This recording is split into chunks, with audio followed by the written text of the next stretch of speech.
शिरपूर जैन मालेगाव तालुक्यातील प्रसिद्ध तीर्थक्षेत्र नागनाथ संस्थान शिरपूर जैन येथे भक्तांना थक्क करणारी एक अद्भुत घटना समोर आली आहे।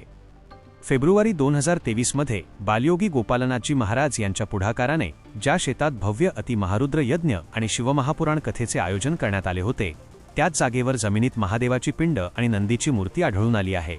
जून 2026च्या पहिल्याच आठवड्यात घडलेल्या या घटनेमुळे संपूर्ण परिसरात हे कुतूहल आणि श्रद्धेचा मोठा विषय बनले असून दर्शनासाठी भाविकांची अलोट गर्दी उसळत आहे। मिळालेल्या माहितीनुसार फेब्रुवारी 2023 मध्ये शिरपूर जैन येथे बालयोगी गोपालनाथजी महाराज यांच्या प्रेरणेने अतिमहारुद्र यज्ञाचे भव्य आयोजन करण्यात आले होते। या सोहळ्यासाठी येथील भालेराव यांच्या शेतात शिवमहापुराण कथेचे मुख्य स्टेज म्हणजेच व्यासपीठ उभारण्यात आले होते। कथेच्या समाप्तीनंतर सर्व काही पूर्ववत झाले होते, मात्र नुकतेच जून 2026 मध्ये भालेराव यांच्या शेतात मशागत किंवा खोदकाम सुरू असताना जमिनीत अचानक एक प्राचीन भासणारी महादेवाची पिंड आणि नंदीची मूर्ती आढळून आली। विशेष म्हणजे या मूर्ती अगदी त्याच ठिकाणी सापडल्या जिथे 3 वर्षांपूर्वी कथेचे मुख्य स्टेज होते। परिसरात ही बातमी वाऱ्यासारखी पसरताच शिरपूर जैन आणि परिसरातील गावांतून हजारो शिवभक्त दर्शनासाठी भालेराव यांच्या शेताकडे धाव घेत आहेत।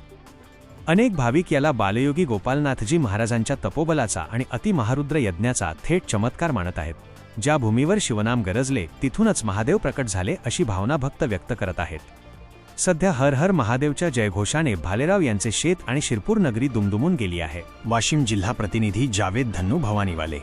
अशा नवनवीन बातम्यासाठी चॅनलला सबस्क्राईब करा आणि पाहत रहा MH न्यूज मराठी।